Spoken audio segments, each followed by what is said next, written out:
So hello again everyone, and now I am again with you with some linked list interview question, which is inserting a node after nth node from the end. Like this is also a frequently asked question in mainly low level kind of interviews. So today we will discuss this problem. Now चलिए शुरू करते हैं। पहले जैसे कि आप screen पर देख रहे हो कि मैंने प्रॉब्लम तो लिख दी है और इसकी एल्गोरिदम भी है। सो सीधे एल्गोरिदम पे जंप करने से पहले या फिर सिंपली इसके जो एफिशिएंट सॉल्यूशन पे जंप करने से पहले हम देख लेते हैं कि इसको किस किस तरीके से अप्रोच कर सकते हैं, सॉल्व कर सकते हैं, फिर हम इसका एफिशिएंट सॉल्यूशन भी देखेंगे। So let's see. नाउ यहाँ पे मैंने एक एग्जांपल ले लिया है और इसमें जो क्वेश्चन लिया है वो है insert at third position from the last. ठीक है, सो ये हमारी प्रॉब्लम है। सो अगर सिंपली होता कि insert at nth position from first, तो आप उसको ट्रेवर्स कर लेते 1 2 3 थर्ड पोजीशन, मतलब इसके बाद हमने इंसर्ट करना है तो हम सिंपली यहाँ पे बीच में कुछ भी डेटा मान लो x इंसर्ट करना है वो हम इंसर्ट कर देते इस तरीके से। बट ये क्वेश्चन है nth फ्रॉम द लास्ट, सो इसके लिए आपको क्या क्या करना पड़ेगा। नाउ जो हमारी थर्ड नोड है फ्रॉम द लास्ट वो है ये। ठीक है, अगर हमें इसकी लेंथ नहीं पता है तो हमें नहीं पता कि ये किस पोजीशन पे एलिमेंट होगा, क्योंकि अगर इसकी लेंथ हमें पता है तो देखो फॉर एग्जांपल मैथमेटिक्स से समझते हैं कि अगर इसकी लेंथ आपकी n है और आपको फ्रॉम द एंड ये नोड की पोजीशन निकालनी है, so without length, so first of all without आपको लेंथ जाने पूरी लिंक लिस्ट की ये आप फाइंड आउट ही नहीं कर सकते। तो उसके लिए आपको सबसे पहले लेंथ फाइंड आउट करनी पड़ेगी। लेंथ फाइंड आउट करने के बाद आपको क्या करना पड़ेगा, ये देखो nth node from last is length minus n plus 1 beginning. So ये इसका फॉर्मूला हो गया और सिंपली आप इस एग्जांपल में भी देखोगे आराम से कि जो ये नोड है हमारी, अगर आपको पता चल गया कि 1 2 3 4 5 6 7 हमारी n जो है हमारा 7 है। ठीक है, और जो ये वाली नोड है जो थर्ड फ्रॉम द लास्ट है वो क्या होगी, total length 7 minus nth position, मतलब हमें थर्ड पोजीशन चाहिए 3 प्लस 1 फ्रॉम बिगनिंग। ठीक है, so which is 7 minus 3 4 plus 1 is it is fifth from the beginning. So देखो 1 2 3 4 एंड 5। ठीक है, सो आपकी जो nth node from the last होती है ना, वो होती है length, total length of the link list minus n from the last. जो भी आपको nth node from the last निकालनी है वो total length minus n plus 1 from the beginning. So इस तरीके से आप इसको सॉल्व कर सकते हो और इस चीज़ का आप कोड लिख सकते हो। तो कोड में तो मतलब नथिंग एज सच कुछ भी नहीं है, बट जो मेन है वो है लॉजिक। नाउ जो आपने पिछला मेथड देखा था जो थर्ड फ्रॉम द लास्ट था, उसके लिए क्या करना था आपको, फर्स्ट में सबसे पहले टोटल लेंथ निकालनी थी, length of link list. Then आपको क्या करना था, आपको वो फॉर्मूला यूज करना था। फॉर्मूला क्या था कि सपोज टोटल लेंथ क्या थी, t मान लो आप, तो फॉर्मूला था total minus n plus 1 from beginning. So आपको एक लूप लगाना है लेंथ फाइंड आउट करने के लिए, और जो सेकंड लूप की इटरेशन होगी वो आपकी इतने एलिमेंट्स को ट्रैवर्स करेगी। ठीक है, तो आपका सॉल्यूशन फाइंड आउट हो जाएगा। सो इस सॉल्यूशन में आपने देखा होगा कि आपकी 2 इटरेशंस लगी। आपको nth फ्रॉम लास्ट तक पहुंचने के लिए आपकी 2 इटरेशंस का इस्तेमाल किया। तो हम इसको कैसे रिड्यूस कर सकते हैं, तो आइए मैं आपको वो समझाता हूँ इसको हम कैसे रिड्यूस कर सकते हैं। नाउ अगर अगर आपसे इंटरव्यू में बोलें कि आप इस क्वेश्चन को एक ही इटरेशन में सॉल्व करो, you have only one iteration and you have to solve this problem, so आप इसको किस तरीके से अप्रोच करोगे वो मैं आपको बता देता हूँ अच्छे से। नाउ सपोज यहाँ पे हम 2 पॉइंटर्स का कॉन्सेप्ट लेंगे और आप देखोगे कि लिंक लिस्ट में हमारा ये 2 पॉइंटर्स का कॉन्सेप्ट बहुत सारे लिंक लिस्ट की प्रॉब्लम में हमारी हेल्प करता है एफिशिएंट सॉल्यूशन बिल्डअप करने में। सो यहाँ पे हम यूज़ करने वाले हैं 2 पॉइंटर कॉन्सेप्ट। नाउ इस कॉन्सेप्ट को समझाने के लिए दूसरे बोर्ड पे चलते हैं जो कि मैंने ऊपर लिखा हुआ है। तो लेट्स सी, ये आपका 2 पॉइंटर कॉन्सेप्ट है और ये मैं आपको इससे समझा देता हूँ।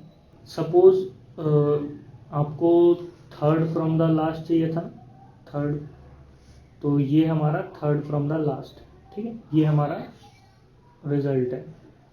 नाउ अब आप ये देखो कि जब कोई भी पॉइंटर जब यहाँ पे होगा लिंक लिस्ट के एंड पे, लिंक लिस्ट का एंड कब होता है, जब आपका पॉइंटर नल को पॉइंट कर रहा होता है, तो यहाँ पे लिंक लिस्ट का एंड है आपका, ठीक है, यहाँ देखो एंड है ये, और ये हमारा target element which is nth from the last. आप ये बात ऑब्जर्व करोगे कि टारगेट एलिमेंट में और बिल्कुल end of the link list में n का डिफरेंस होता है, एग्जैक्टली n का डिफरेंस, एग्जैक्ट n का, देखो 1 2 और 3। अब आपका जो टारगेट है वो 3 नोड्स पीछे है। सो ये बेसिकली ये नोड तो नहीं कह सकते इसको, बट हमारा जो एंड है, जो पॉइंटर कहाँ पॉइंट कर रहा है, वो कर रहा होगा end of the link list पे, नल पे। सो इस पॉइंटर में और जो टारगेट है, टारगेट इससे 3 स्टेप्स पीछे है, 1 2 और 3, ठीक है। और जब टारगेट को 3 स्टेप्स मूव कराएंगे 1 2 3, तभी ये एंड के बराबर पहुंच पाएगा। सो कहने का मतलब ये है कि जब भी आपका, हम 2 पॉइंटर्स लेंगे ना, जब भी आपका जो दूसरा पॉइंटर है वो एंड पे पॉइंट कर रहा होगा, तो आपका जो पहला पॉइंटर था वो हमेशा टारगेट पे पॉइंट करना चाहिए। और ऐसा जब ही होगा जब दोनों के बीच में n का डिफरेंस होगा, जब दोनों n के डिफरेंस से मूव कर रहे होंगे। तो कहने का मतलब ये है कि हमको शुरुआत से ही n का डिफरेंस मेंटेन करके चलना है P1 और P2 के अंदर। सो सपोज अगर आपका P2 फास्ट पॉइंटर है, P1 स्लो पॉइंटर है, स्लो पॉइंटर मतलब जो पीछे चल रहा है। तो सपोज अगर आप इसको P1 बोलते हो और इस वाले को P2 बोलते हो, तो आप शुरू से ही, मतलब इनिशियल से ही दोनों के बीच में P1 एंड P2 के बीच में n का डिफरेंस रखोगे। ये याद रखना, n का डिफरेंस रखने के कारण होगा ये कि जब P2 आपका नल को पॉइंट कर रहा होगा, P1 आपका टारगेट डेटा को पॉइंट करेगा। टारगेट डेटा का मतलब nth फ्रॉम लास्ट, ये है टारगेट का मतलब। सो इस कॉन्सेप्ट को समझाने का यही मतलब था कि जो आपका, अगर आप डबल पॉइंटर कॉन्सेप्ट यूज करते हो, तो जो आपका टारगेट एलिमेंट है उसके बीच में और जो एंड लिंक लिस्ट का उसके बीच में nth, क्योंकि क्वेश्चन में साफ साफ भी तो बोला है कि nth, it is nth node from the end, so we have to place the P2 pointer in the end and P1 pointer with a difference of n nodes. So we will put that or maintain that difference from the initial starting itself between the P1 and P2. So इसको example के through मैं आपको समझा देता हूँ कि हमको ये कैसे करना है। अभी जितना समझाया है उसको ध्यान में रखते हुए इसको सॉल्व कर लेते हैं, ठीक। अभी हम यूज करते हैं P1 का और P2 का। अब P1 स्लो है, P2 फास्ट है, तो मतलब P1 पीछे रहेगा, P2 आगे रहेगा। जैसे कि मैंने बोला था कि दोनों के बीच में 3 का डिफरेंस मेंटेन करना है, तो इनिशियल में ही क्या करना है आपको, अगर जैसे बोला है कि n = 3 बोला है, तो इन दोनों के बीच में 3 का डिफरेंस, मतलब इसको 3 पोजीशन आगे मूव कराओ P2 को, 1 2 3।